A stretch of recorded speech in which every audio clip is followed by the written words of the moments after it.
Hello दोस्तों, आपका स्वागत है हमारे इस यूट्यूब चैनल पर केमिस्ट्री वाला चिंटू सर पर। दोस्तों, मैं कहना चाहता हूं कि इस चैनल के माध्यम से आप लोगों को अवगत कराना चाहता हूं कि मैं कक्षा 10 का, कक्षा 9 का, कक्षा 11 का, कक्षा 12 का सभी क्लासेस का मैं कोशिश करूँगा कि सब सब्जेक्टों का खास तौर पर जो है कि वीडियो बन जाए और आप लोगों की मतलब सामने जो है कि पहुँच जाए और आप उसको देख करके नंबर ला सकें और कॉन्सेप्ट भी उसको प्राप्त कर सकें। आज मैं पहली बार इस यूट्यूब पर यानी पहला जो है कि वीडियो मैं अपलोड करने जा रहा हूँ। कृपया इसको आप लाइक, सब्सक्राइब और शेयर जरूर कीजिएगा। पहले नंबर इसको हम देख लेते हैं कि हम देखिए हमने पढ़ाने जा रहे हैं कक्षा 10 का केमिस्ट्री और ये लेसन नंबर 2 है, जिनकी अम्ल क्षार थल लवण है। दोस्तों, मैं चाहूँगा कि आप लोगों को एकदम कॉन्सेप्ट क्लियर हो। कृपया आप लोग एक काम करेंगे कि जो भी हम लोग ना इसमें बोर्ड पर हम लोग पढ़ेंगे, लिखेंगे, उसका सब जो है कि आप लोग को डिस्क्रिप्शन बॉक्स में मिल जाएगा और पीडीएफ के साथ मिलेगा और पीडीएफ आप डाउनलोड आप कर सकते हैं। सबसे पहले हम बात करते हैं आप लोगों से कि अम्ल किसे कहते हैं, अम्ल क्या होता है। इस बात पर हम लोग जो है कि पहले चर्चाएँ करते हैं। एसिड, एसिड क्या होती है। अम्ल, अम्ल जो होता है कि आप जानते ही हैं कि जैसे प्राचीन प्राचीन मतलब कि काल में देखा जाए अगर, तो लोग जो है खट्टे पदार्थों को खाते थे, लेकिन ये पता नहीं था कि उसमें एसिड होती है। लेकिन अम्ल जो होता है कि ये खट्टे पदार्थ में पाई जाती है। आपको मालूम है कि जो खट्टा पदार्थ है, दुनिया का कोई भी अगर खट्टा पदार्थ है तो उसमें एसिड पाई जाती है। आप साधारण भाषा में अगर आप कह सकते हैं कि अम्ल वे पदार्थ है जो जो स्वाद में खट्टे होते हैं, उसे अम्ल कहते हैं। अम्ल शब्द को आप जानते हैं कि इंग्लिश में उसको एसिड के नाम जानते हैं। अम्ल शब्द का जो उत्पत्ति होती है वह एसियर से होती है। एसिड होता है खट्टा पदार्थ। जैसे अगर हम कह दें यहाँ से, जैसे अगर हम कह दें, जैसे जैसे है कौन सी, इमली है, इमली है।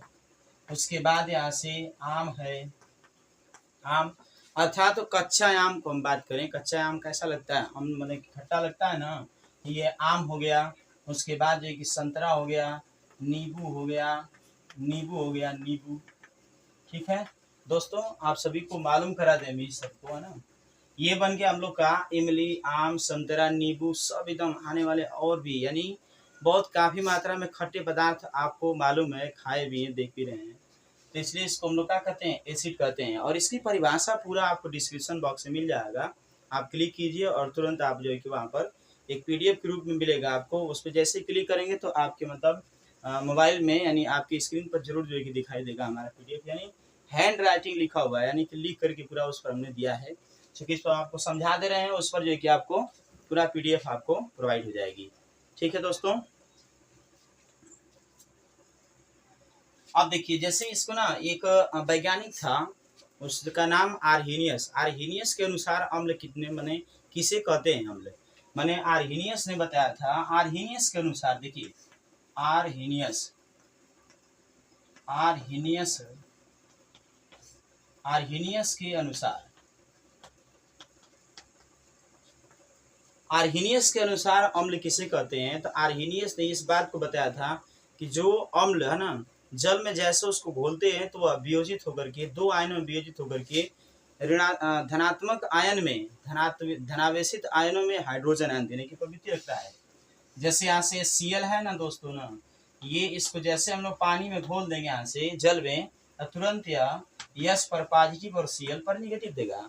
इसकी परिभाषा पर आप ध्यान देंगे, हाइड्रोजन मतलब आर्हीनियस के सिद्धांत के अनुसार अम्ल वे पदार्थ होते हैं जो जलीय विलयन में आयनित होकर के धनावेशित आयनों में हाइड्रोजन आयन दे रहे हैं, हाइड्रोजन आयन देते हैं। इसलिए इसलिए इसको हम कहते हैं कौन सी, ये एसिड कहते हैं। अब देखिए ये हाइड्रोजन आयन इसी को कहते हैं हाइड्रोजन हाइड्रोजन आयन कहते हैं। हाइड्रोजन आयन ये कौन बताया था, आर्हीनियस ही बताए थे।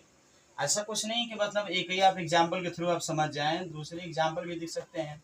जैसे एसिटिक एसिड है, ये एसिटिक एसिड, तो इसको भी जैसे जल में हम लोग अपघटित कराते हैं, जैसे घोलते हैं इसमें, तो ये CH3COO पर निगेटिव प्लस करके H पर पॉजिटिव, अर्थात इसे कहते हैं एसिटेट आयन कहते हैं, एसिटेट आयन कहते हैं। और इसे कहते हैं हाइड्रोजन आयन, जो कि आपको लिखे ऊपर। मतलब इसमें से आप जो कि इसमें से और भी दे सकते हैं, H2SO4 भी हो सकता है। H2SO4 यानी कि इसमें जैसे ही जल मिलाएंगे यहाँ से तो हाइड्रोजन पॉजिटिव और SO4 पर कौन सी, दो नेगेटिव, यानी इसको यानी कि अम्ल वे पदार्थ होते हैं। आर्हीनियस के अनुसार अम्ल वे पदार्थ होते हैं जो जो हाइड्रोजन आयन देने की बीमारी रखते हैं। अर्थात हर जगह पर हाइड्रोजन आयन देते हैं, इसलिए उसे हम कहते हैं कौन सी, एसिड कहते हैं, ठीक है ना, अम्ल कहते हैं। अब हम आते हैं इस पर जो कि अब आगे एक और वैज्ञानिक था जिसका नाम ब्रॉन्स्टेड लॉरी है। ब्रॉन्स्टेड लॉरी के अनुसार अम्ल किसे कहते हैं, इस बात को आपको हम एक्सप्लेन करते हैं, ठीक है ना। तो आप लोग को हम बताने जा रहे हैं अब ब्रॉन्स्टेड लॉरी के अनुसार एसिड की परिभाषा, अर्थात ब्रॉन्स्टेड लॉरी ने क्या बताया था इस परिभाषा में हम यहाँ पर देखते हैं। जैसे ये HCl है, जैसे ये एसिड था, ये एसिड यानी कि HCl हाइड्रोजन आयन जितने होंगे सबको हम एसिड कहेंगे, ठीक है। अब यहाँ पर HCl है यानी इसको जैसे जल में घोल रहे हैं, S पर पॉजिटिव और Cl पर निगेटिव देगा। देखिए ब्रॉन्स्टेड लॉरी के अनुसार जो ब्रॉन्स्टेड लॉरी था इस बात को बताया था कि ब्रॉन्स्टेड लॉरी की परिकल्पना के अनुसार अम्ल वे पदार्थ होते हैं जो जलीय विलयन में आयनित होकर के प्रोटॉन देते हैं। प्रोटॉन क्या करते हैं, देते हैं, उसे कहते हैं कौन सी, एसिड कहते हैं। जैसे ये है हम लोग का प्रोटॉन, ये कौन सी है, प्रोटॉन है, यानी प्रोटॉन देने की प्रवृत्ति रखने वाले को अम्ल कहते हैं, ठीक है। जब अम्ल कहते हैं यानी आर्हेनियस जी बताए थे इसको हाइड्रोजन आयन देते हैं, जबकि ये जो है कि आया ब्रॉन्स्टेड लॉरी आए तो इसको बताया कि प्रोटॉन देते हैं। आप इसको आप ना याद रखिए, बहुत अच्छा रहेगा, ठीक है ना। अब देखिए उसके बाद है कि ये प्रोटॉन देते हैं, ऐसा कोई नहीं कि मतलब एक आप एग्जाम्पल के थ्रू समझिए, इसमें कई एग्जाम्पल आप लिख सकते हैं यहाँ पर। जैसे ये है यहाँ पर 2 यस पर पॉजिटिव और SO4 पर 2 नेगेटिव, तो इसको हम कहते हैं कौन सी, प्रोटॉन कहते हैं। ये एक प्रकार कौन सी प्रोटॉन है, आप याद रखिए हमेशा के लिए, क्योंकि ना बताया था कौन, ब्रॉन्स्टेड लॉरी ने बताया। और ये H2O तो यहाँ पर CH3COO पर नेगेटिव प्लस करके S पर पॉजिटिव, इसे क्या कहते हैं, प्रोटॉन कहते हैं। कौन बताया था, ये ब्रॉन्स्टेड लॉरी जी बताए थे। अम्ल वे पदार्थ होते हैं जो जलीय विलयन में अपघटित होकर के प्रोटॉन देते हैं, प्रोटॉन देने वाले को दाता कहते हैं ना, इसलिए एसिड को यहाँ पर दाता के नाम से बताया गया था, ठीक है। अब हम आप लोगों को अवगत कराना चाहेंगे कि एसिड के कुछ गुण, यानी कि एसिड के गुण से पहले आपको पढ़ना होगा एसिड के टाइप्स कितने प्रकार के होते हैं, ठीक है, पहले नोट करिए। अब हम आपको अब अवगत कराना चाहेंगे कि अम्ल के प्रकार कितने होते हैं, अर्थात अम्ल के प्रकार किसे कहते हैं। अम्ल के प्रकार जो होते हैं, अम्ल के प्रकार, ये सब आप लोगों को ना PDF में मिल जाएगा, जाके आपने डिस्क्रिप्शन बॉक्स में क्लिक कीजिए, वहाँ पर लिखे हैं कक्षा 10 केमिस्ट्री अम्ल क्षार एवं लवण, उसको आप क्लिक कीजिए, वहाँ पर ना तुरंत मिल जाएगा आपको, ठीक है। और ये लिखे हैं अम्ल के प्रकार, तो अम्ल के ना घुलनशीलता के आधार पर, यानी घुलनशीलता नहीं अपघटित के आधार पर, जिसका अपघटन हो जाए अर्थात जिसका आयनित हो जाए, जो वियोजित हो जाते हैं, उनके आधार पर एसिड जो होते हैं वो 2 प्रकार के होते हैं। एक होता है यहाँ से प्रबल एसिड, प्रबल अम्ल जिसे कहते हैं, प्रबल अम्ल कहते हैं। दूसरा होता है यहाँ पर दुर्बल अम्ल कहते हैं, ठीक है। तो जो प्रबल अम्ल किसे कहते हैं, तो ऐसा अम्ल जो जल में घोलने पर वह आसानी से वियोजित हो जाता है या आसानी से वह अपने आयनों में ब्रेक हो जाता है ना, उसे कहते हैं प्रबल अम्ल। जैसे अगर आपको हम बताना चाहेंगे जो प्रबल अम्ल होते हैं वह HNO3 है, HCl है और H2SO4 है। इन सबको हम लोग क्या कहते हैं, प्रबल एसिड कहा जाता है। इन सबको हम क्या कहते हैं, प्रबल अम्ल कहते हैं, ठीक है ना। तो प्रबल अम्ल और एक दुर्बल अम्ल के नाम से यानी 2 खंडों में इसको बांट दिया गया है। तो वो भी किसके आधार पर, वियोजित होने की घटना के आधार पर, यानी इसमें एक है प्रबल अम्ल, दूसरा है दुर्बल अम्ल। तो ये जो दुर्बल अम्ल है, तो दुर्बल अम्ल किसे कहेंगे, देखिए जस्ट इसके विपरीत, ये जो है कि पूरी तरीका से पूर्णतः आयनित हो जाता है जलीय विलयन में, और जो ये जो होता है, जो दुर्बल अम्ल होता है, वह बहुत कम मात्रा में आयनित होती है। इसे कह सकते हैं कि वह अम्ल जो जलीय विलयन में बहुत कम, अर्थात प्रबल अम्ल की तुलना में कम मात्रा में वियोजित होते हैं, उसे कहते हैं कौन सी, दुर्बल अम्ल कहते हैं। जैसे हम कहते हैं यहाँ से CH3COOH है ना, उसके बाद यहाँ पर मतलब इस तरह से जो है कि हम लोग कह सकते हैं कौन सी, ये कहते हैं एसिटिक एसिड इसे कहते हैं। और जो है कि इसमें से हम लोग ले सकते हैं जैसे फार्मिक एसिड हुआ, फॉर्मिक एसिड है ना। जैसे एक जल ले लीजिए, जल को भी कहते हैं आप कौन सी, दुर्बल अम्ल, इसका भी बहुत कम मात्रा में आयनित होती है। टूटता है बहुत कम मात्रा में, इसलिए कि अम्ल के प्रकार में दो भाग में इसको डिवाइड किया गया है, प्रबल अम्ल और ये दूसरा जो है दुर्बल अम्ल। इसको आप याद रखिए तो बहुत ही बेटर है। ठीक है, इसको आप स्क्रीनशॉट करिए और अगला जो कि भी आपको बता दें। अब हम आपको बताना चाहेंगे कि अम्ल के सामान्य गुण क्या होते हैं।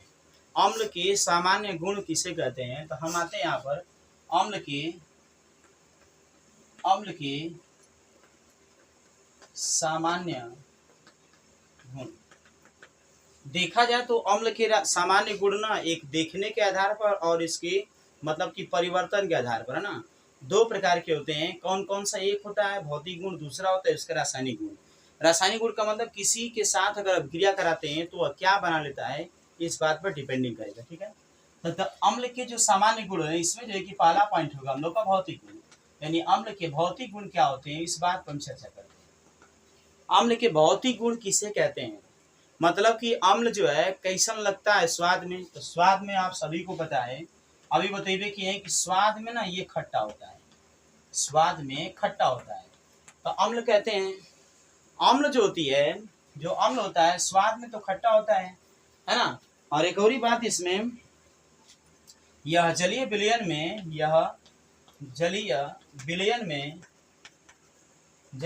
में हाइड्रोजन आयन देता है। हाइड्रोजन आयन का मतलब हुआ हाइड्रोजन परयस एक पॉजिटिव। अगर अम्ल जो है किसी पदार्थ पर गिर जाता है, किसी पदार्थ पर अगर गिर जाता है, किसी वस्तु पर गिर जाती है तो उसको नष्ट कर देती है, यानी कि नष्ट करने की इसमें नष्ट कर देती है।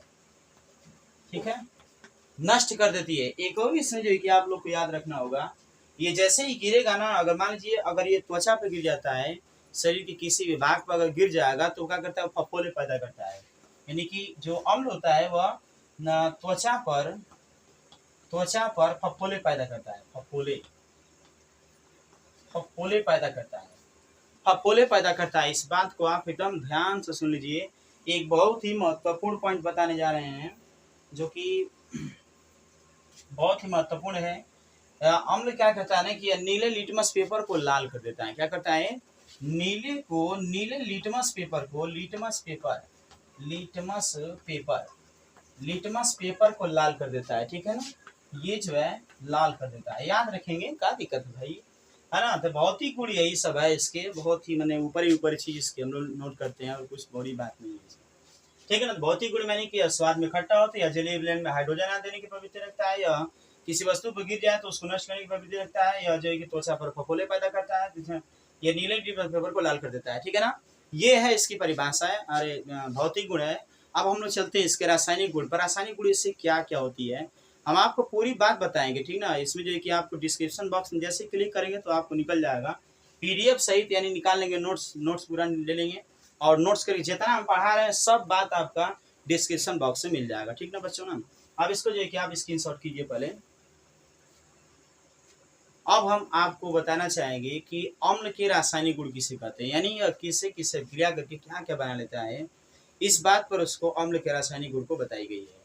सबसे पहले इस हम बात करते हैं अम्ल का रासायनिक गुण, जो दूसरा पॉइंट है उनका रासायनिक गुण।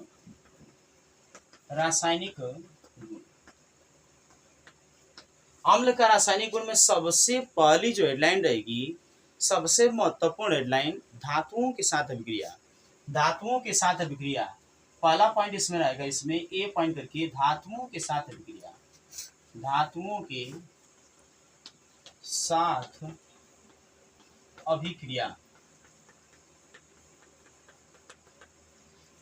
के साथ वो अभिक्रिया करके एसिड को अगर हम धातु के साथ अभिक्रिया कराएंगे या फिर इसको मिला देंगे, जैसे धातु रखे हैं अम्ल को मिला दीजिए सही, तो उसमें क्या अभिक्रिया करके वह क्या देगा, टेस्ट के आधार पर इसका नाम हम सब लिखा गया है। धातुओं के साथ अगर किसी भी याद रखिएगा, क्योंकि एग्जामिनेशन में पूछता है, कभी भी कहता है ना कि धातुओं के साथ अम्ल की अभिक्रिया कराने से क्या मतलब क्या प्राप्त होती है। आप याद रखेंगे इस बात को, धातुओं के साथ अगर अभिक्रिया कराते हैं अम्ल की तो वह कभी भी हाइड्रोजन को मुक्त करता है और लवण बनाता है। ठीक ना, जैसे धातु मान लीजिए, जैसे हम लोग का मैग्नीशियम धातु है, और मैग्नीशियम धातु की अगर अभिक्रिया मान लीजिए कराया जाता है HCl से, तो HCl क्या करता है ना कि इनसे क्रिया करके MgCl2 बनाने का प्रवृत्ति रखता है और हाइड्रोजन को मुक्त करता है। देखिए ये जो चिन्ह बना रहे हैं, ये चिन्ह ना खाली दिखा रहा है किस चीज को, प्रदर्शित कर रहा है कि हाइड्रोजन जो है गैस के रूप में मुक्त हो रही है, ठीक है ना, मुक्त हो रही है। तो यानी हाइड्रोजन गैस यहाँ पर मुक्त हो रही है। इसे कहेंगे मैग्नीशियम क्लोराइड, इसे कहेंगे यहाँ से मैग्नीशियम क्लोराइड।